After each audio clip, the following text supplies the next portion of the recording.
Welcome to the FSM Sales Confessional, the show where real sales reps share their toughest struggles completely anonymously, from losing big clients to clashing with management or just feeling stuck. This is your space to be real. Each episode, I pick a few letters that hit hard, and I respond with honest, tactical advice to help you move forward. No fluff, just real talk. Happy Friday. What's going on? Jenna, Quaranta.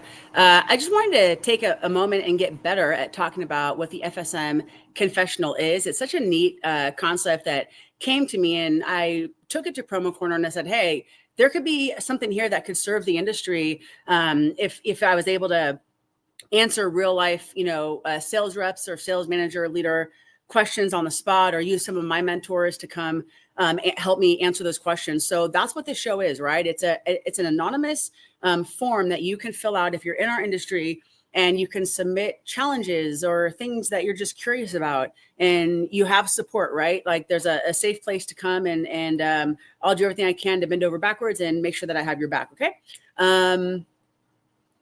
I don't think there's anything else I should say, but I wanted to remember to say that. Okay, so I'm going to start with the first letter. I got 3 letters for you today, and I'm trying my new work setup here, so bear with me as I'm looking at my notes. But here's the first letter that came in. Okay, it came from somebody lost in managing. Here's the letter. Okay, here's the challenge, and then I'll read the question. I manage a team of 4 sales reps, and I'm struggling with how to scale them faster as we head into the final stretch of the year. I want them to get in front of the right conversations, the right customers, and uncover the money that might be left on the table, but I'm not sure what my exact approach should be. Here's the question, all right? What should I be talking about with my team right now? How can I motivate them to truly care about closing the year strong, build urgency around hitting year-end goals? Any guidance on strategy or structure for these final months would be greatly appreciated. All right. I actually really liked this question. So here's my answer, okay? For anyone listening, this is something any sales rep should be doing right now, all right? So qualify what is going on in your business right now. It's the time to do it. You are in Q4. You are in the final stretch. As this person said, I think the final moments, final months. You're asking the right question, but the truth is, I think that the conversation with your team is that you're having now should be had all year long. I don't think it's like, what's the conversation now to motivate the teams? It's like, have it all year long, like once a month. I've actually created a tool, and I haven't really shared it, but I'll put it out there, whoever wants it. A 12-month sales leader topic for 12 months of meetings that you can cover with your team. So there's a structure for you as well to go into the year. And it touches on things from technology. Let's audit let's go back and retrain ourselves on the website. And how do we drive more traffic there? And how do we train our customers? And, the next month might be on, how to navigate risk in sales and what that means with re-engagement. And so I can give that to anyone who wants it. But my point here is the conversation that you're having now, which is how to sell more, should be had all the time. Okay. Managers, I think, overcomplicate things, and reps get overwhelmed. Year-end urgency becomes emotional instead of strategic and tactical like it should be. And then you have managers that are like wishing and hoping for miracles and things like that. So I'd say let's bring it back to a process that your team can actually execute. Okay. Let's start with re-engagement and engagement. Your team, the conversation right now could be, where do we spend our time right now? And where do we need to spend our time in 2026? What's changed in the business this year? What are our clients planning? What don't we know? The re-engagement with your team could be strategizing to really profile the business going into the year end.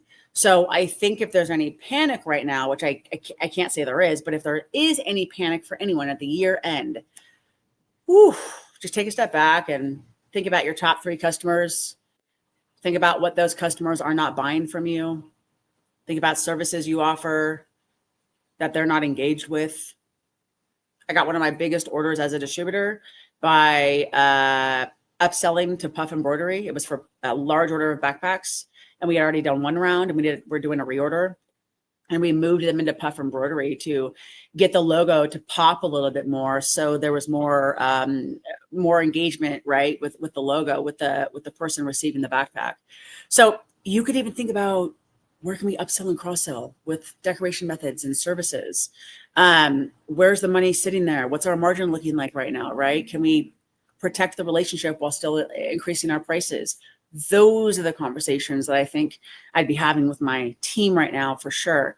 If your team is talking to customers and they're not re-engaging, then there's probably some guessing. So I think now's the time to profile the business and, again, focus on what your top clients aren't buying from you. I also made another note here, right? Qualify every customer. You could even take your top 10, your bottom 5, and then slowly chip away at each one, right?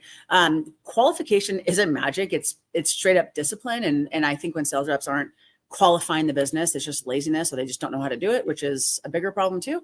But I would say, start to ask yourself, how much can you realistically get from this relationship? What do I need to pour into this? Is there something that we have that we haven't talked about? What's in the blind spot? Do we have a service that we're not talking about? Are they a candidate for this service? Hold on. Now's the time, end of the year, to re-engage them. We might be going into the new year with an agreement that there's some alignment here. So identify the gaps and the voids that could be costing you money. Have a sip of my coffee. I forgot it was sitting here. Very good. Chobani cookie dough creamer. All right. But I would say, qualify all the customers through the same lens. What are we not talking about? What are we not getting out of the relationship? What are the gaps or the voids? There is where the growth is. All right. It's like any relationship. If I'm going on a date with you and I'm trying to grow the relationship here and get more out of you, I'm going to re-engage you and ask you a lot of questions. And it's just like in sales, right? Re-engage your customer. Ask a lot of questions. Hey, do you want to see retail brands from me over the next few months? We're not talking about retail brands. You're not buying them from me. Should we be showing that to you? Am I missing the boat here? That happened to me this week. I just straight up asked the customer, should my team be showing you retail brands? And he said, oh, we buy a ton of retail brands. And I said, do you buy Yeti? Do you buy Stanley? He said, yeah. I said, okay. And we were on it. So you can see how it works for anyone selling anything, right? We all have services. Figure out what services your clients are not coming to you for, and then bring it up, right? All right. That's the most important part, by the way, is re-engaging, identifying the gaps and voids, and bringing those up. That way you're not daydreaming. Oh, okay. There's that. I made a note around that. And by the way, listen, there's a lot of leaders right now that are digging deep for some year-end motivational speech. Your teams don't need that. They need direction and clarity. Okay. All right. I made another note for you here. Create really a simple re-engagement process for yourself too. And that's how you can approach your team, is going to them saying, let's talk about the gaps and the voids, what you're not getting. Let's talk about your top customers, who's lost focus with you, and let's figure out this frequency. What's the cadence that you're going back? What do these conversations look like? So I think there's an opportunity here to come to my Vegas session where we're going to be planning your year quarter by quarter. But at the end of the day, whoever this leader is, really good opportunity to just work in batches of 3s with your team quarter by quarter. Hey, let's chat this out. How did the quarter go? What business are you not getting from this customer? Who's become unfocused with you? Who are your top customers right now? Where do you think you can get the most business? What services do we offer that they're not engaged with? And then re-engage them. Just a simple question, right? Your re-engagement for your team, whoever, could look like, hey, we're not partnered with in this area. Thanks for all the opportunity this year. We're not partnered here. Does it make sense that we explore that? If you've identified, here's what happened to me. I identified at the year end one time, I had a customer giving me over $1 million. And I identified that they weren't buying any signage from me. I couldn't believe it. By the end of the year, I was like, what? How did I not sell a tablecloth or like a pop-up banner or anything of the sort? I did not. All right. So I did this, my own exercise, my own FSM upselling, cross-selling drill, where I identified the gaps and the voids. And I wrote down signage. And I went back and I was like, hey, how are we not talking about signage? What is going on? I know you guys must buy a ton of signage. And I got introduced to the franchise side, and it became like a whole conversation, and turned into some car wraps that were unexpected. And I did my first order, my only order of car wraps for a fleet of trucks. And I forget how many it was, but yeah. So anyways, okay. That's it. There's no pressure there, right? No begging. You're just like a professional. We're not partnered here. Should we be? Conversation. And then I would say, if you're looking to have a really strong conversation with your team year end, I think motivate them through emotion for sure. Remove any confusion if you can. Remove the guesswork. Give them a framework. So let's take your top 3, 5, 8 customers. Let's look at the bottom 2 to 3 that are not focused with you. Let's figure out, do we move on with them? Do we re-engage them? That's the conversation I'd be having with the team now. And then I just made a note again, I would do this quarter by quarter. So this isn't like a year-end conversation. It's like a all the time conversation for sure, I think. And then that gives them clarity. That gives you clarity. You'll make more money. They'll make more money. That's more of like a qualified cadence. Like, hey, let's touch base once a quarter. Let's figure out what the potential is, what your clients aren't buying from you all year long. That becomes your re-engagement. You're considering a list of high opportunity accounts. You have real gaps to chase, and you'll have a re-engagement plan. All right, I think that's it. And that becomes like automatic. It becomes urgent for them. They get excited, and then it's like, oh, let's rock and roll. Let's do it. So, all right, there's the first question and answered. Thanks for answering, submitting that letter, whoever did. I love it. All right, I'm moving on to the second letter. Okay, here it is. All right, here it is. Oh man, this was alone in the world. Okay, here's the challenge. I have no help. I am a one-man band. I have no time to prospect or do business development. Question: when you do everything yourself, how is there really time to do more? I know I need to build my business, but when I'm underwater, how do I make that happen? All righty, another sip of my coffee with the Chobani cookie dough creamer. It's pretty good, a little sweet though. Follow me for more life tips. All right, let's talk about this letter and my response here. All right, I'll give it to you straight. Feeling alone in promo, in sales, in the world. Feeling alone is real. We've all been there. It's a real feeling, and honestly, it can be scary, right? But if there's another side to it, when you're on your own, you have a lot of time to explore, experiment, pilot test. You have full autonomy. You control the pace, you control the direction, you control the decisions. My brother was a baseball pitcher. He's very good, phenomenal athlete. And then I pitched as well when I was in softball. And whenever we were on the mound, I remember my mom would yell to both of us, JQ, the game waits for you. Because he's John, I'm Jenna, JQ. JQ, the game waits for you.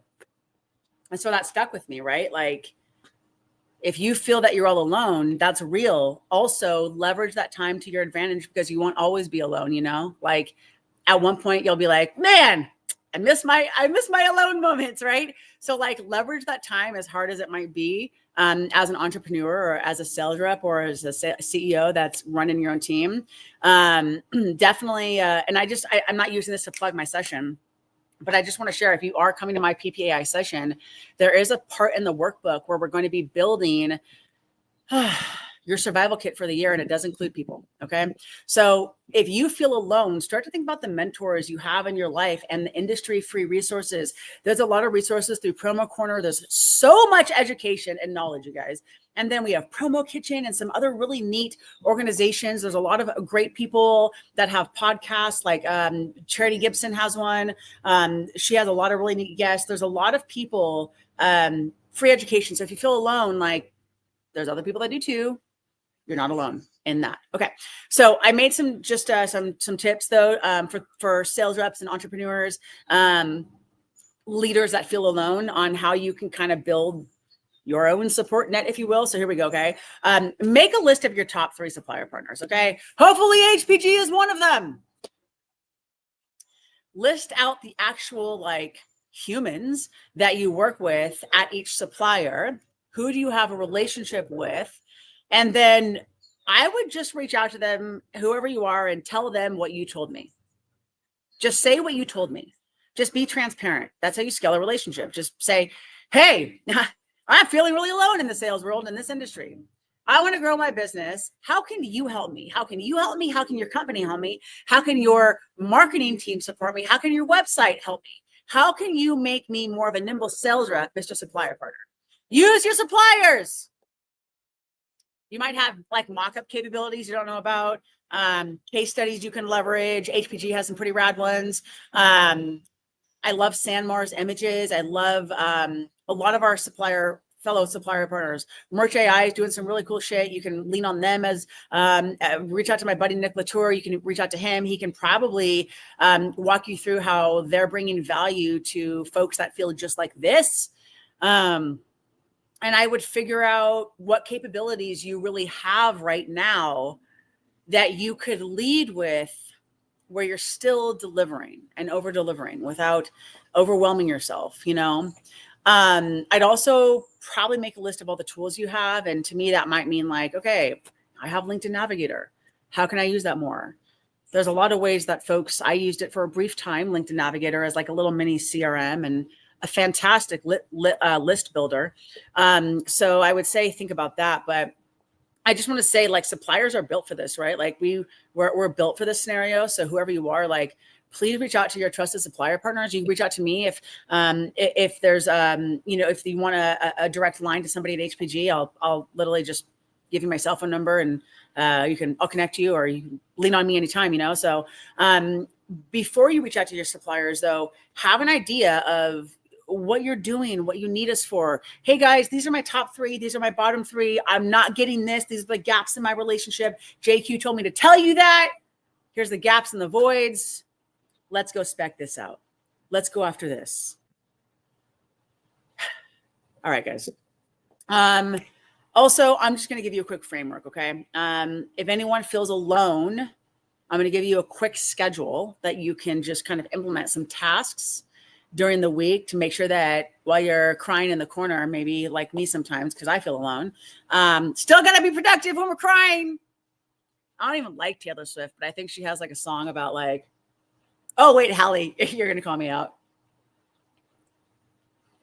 Something about doing it with a broken heart.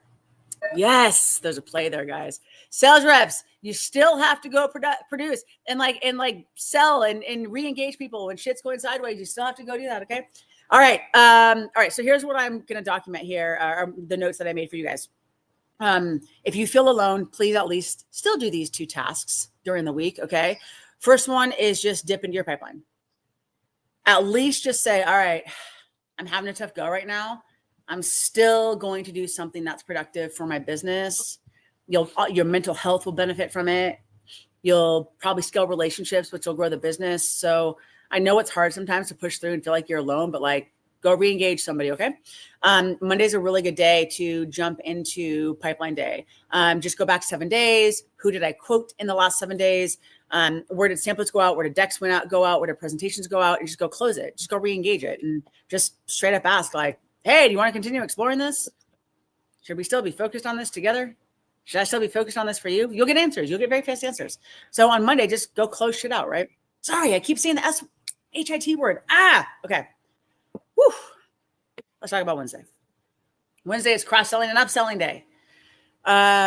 Go back. If you're on Monday, like, oh, pipeline day, give yourself a break on Tuesday. You got other stuff to do. There's, other stuff going on. You're busy, probably. You're very slammed. Just pick another day to prospect. One more day, Wednesday. All right. Go back 7 days. Who gave you a PO in the last 7 days? And just go re-engage them. This is where you're calling out the gaps and the voids.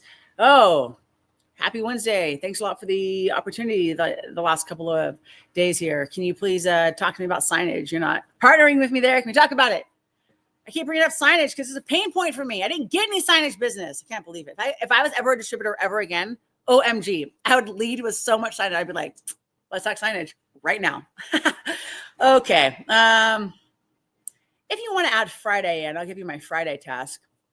You can re-engage a former customer. If you have them, if you need to, if you want to, you can re-engage a former customer. What's up? I miss you. Just tell. It's like if you want to call it next, if you're like, I miss you, just say that.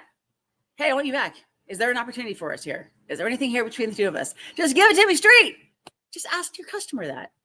Just say that. Hey, we miss collaborating with you. If you feel there's any realistic opportunity for us to partner together going into 2026, Can I have time on your calendar? You'll get yeses. All right. So what that does, if you're like 3 days, right? Consistency is a pretty good framework. You have your sales cycle surrounded, new business, existing business, former business.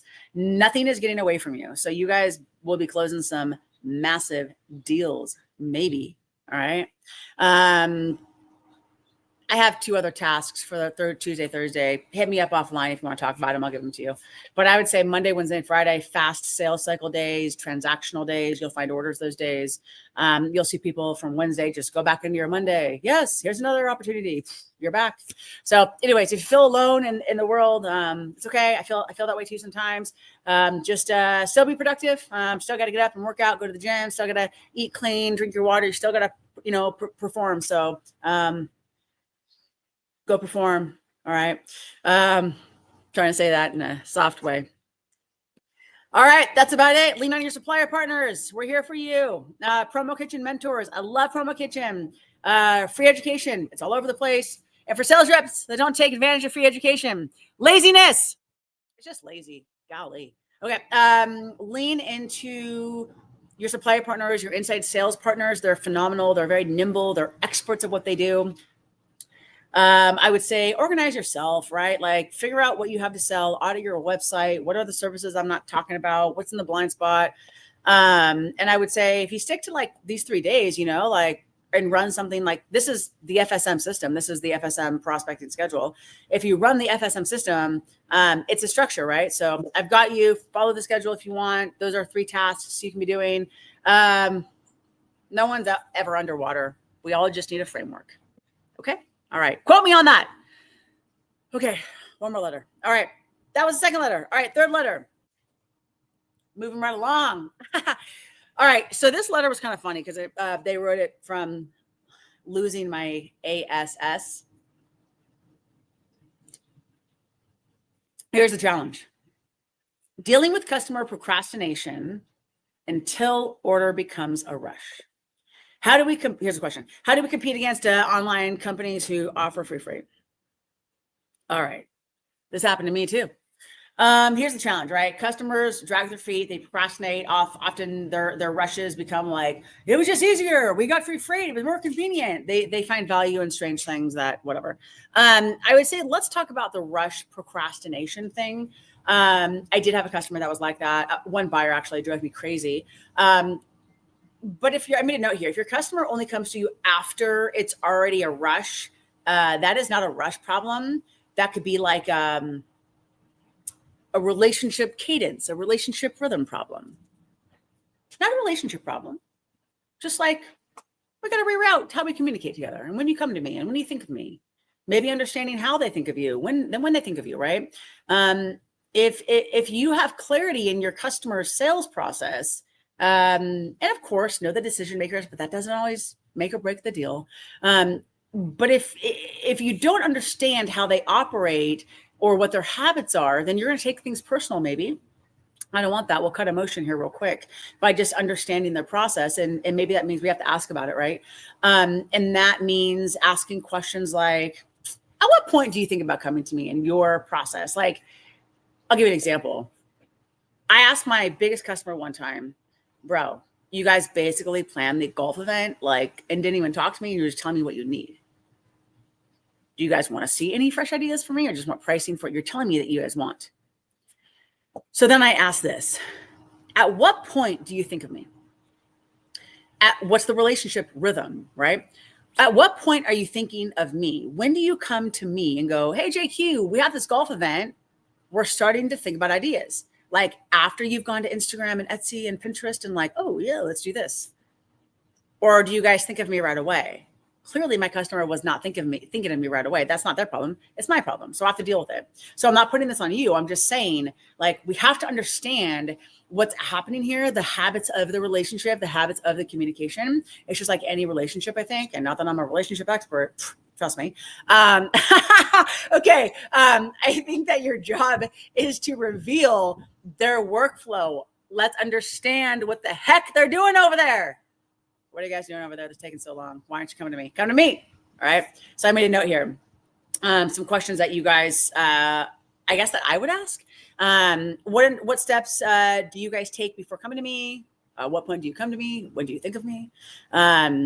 Maybe and that prompts you to say, how do I get to the beginning of the sourcing journey with you? How do I get to the point where the second you find the date for the golf event, you're picking up the phone and calling me, here's the date of the golf event, let's go. I guess you just say that. I don't know.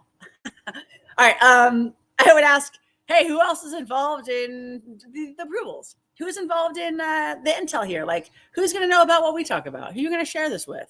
All right. That way you can start to kind of have more of an influence, you know? Just saying. Maybe like ask this question. If you can't get the event calendar, ask for that, of course. But if you can't get that, maybe a question like this, right? How far out do you guys start planning for events? Like a week before? Right? And then I think like understanding, asking your clients, like, how often do you want to see new ideas from us? Are you cool if I hit you up all the time? How do you want to see new ideas from me? How do you share the ideas I give you with your team? Are you repackaging stuff? Geez, that happened to me one time. My sales cycle was really slow because the guy that I was sending the quotes to and the virtuals to was repackaging it the way that his bosses wanted to see it. And I was like, I could just put it in the Google sheet for us. Speeds things up. So understanding how they operate helps too. If they don't have an event calendar too, build one with them. Just say like, you want to build one now? Let's put all your events on the list right now. You know, they might say yes. That way you're not pushing product, right? You're like sort of engineering. You're engineering their buying process with you. Wow, I have to remember I said that. That's cool. Okay. That's really cool. FSM tools engineer the buying process. Wow. Okay. That's really cool. Anyways, sorry guys, zoned out for a minute. I would say, let's talk about the free freight thing. So I would say, understand your client's habits, understand how they operate when they include you in the journey, and then you'll be able to sell more and probably protect that a little bit. I hope that's helpful. I made some notes about the free freight thing. Okay. Happened to me too, right? Kind of the same thing, right? Free freight does not exist, by the way. Just let's be clear about that. Somebody's paying for it. It's rolled into the price. It's rolled into something, right? So online competitors that are using free freight to bait you in, like Lululemon or Viore gets me all the time, add more for free freight. And I'm like, okay, you know, you got me. Also, we're all consumers. We're all trained to say yes to this. So of course they're going to bait them in. Don't take it personal. You're a consumer too. You take the bait. You love free freight. I love free freight. We all say yes to it. Hello, Amazon Prime. But we're still paying for it, right? Okay. So they're using this as a marketing hook, right? It's not a gift at all, right? It's a marketing hook. There's no gift in here. So if your client is saying, I get free freight elsewhere, you have two truths. It's an excuse. They just don't want to give you the order. They don't want to buy from you. And so they're telling you, oh, we get this value elsewhere. Okay. Or it's a real value for them and you haven't presented it in the way that somebody else has. Okay. So, and I've been here, I've learned this lesson. That's why I'm sharing this, right? Like, and just being so direct about it. When people work with you, sometimes they'll find reasons to not. It's like any relationship, literally. Okay. In any relationship, people will bring things up as an excuse to not be with you. Your clients do that too. It happens all the time. So this could be an excuse or this could be real. And if it is real, then I would just say, I made this note. What is most important? Mirror this, right? Like, I can do that for you too. Just say that. If you're losing to somebody that's saying, I get this value in free freight, just say, I can do that too. And I would just see where that gets you. That way nothing's blocking the relationship and you're leveraging what matters if it's real for them. Okay. So I would say no surprises there. Does that solve the problem? I could do that too, if that's important to you.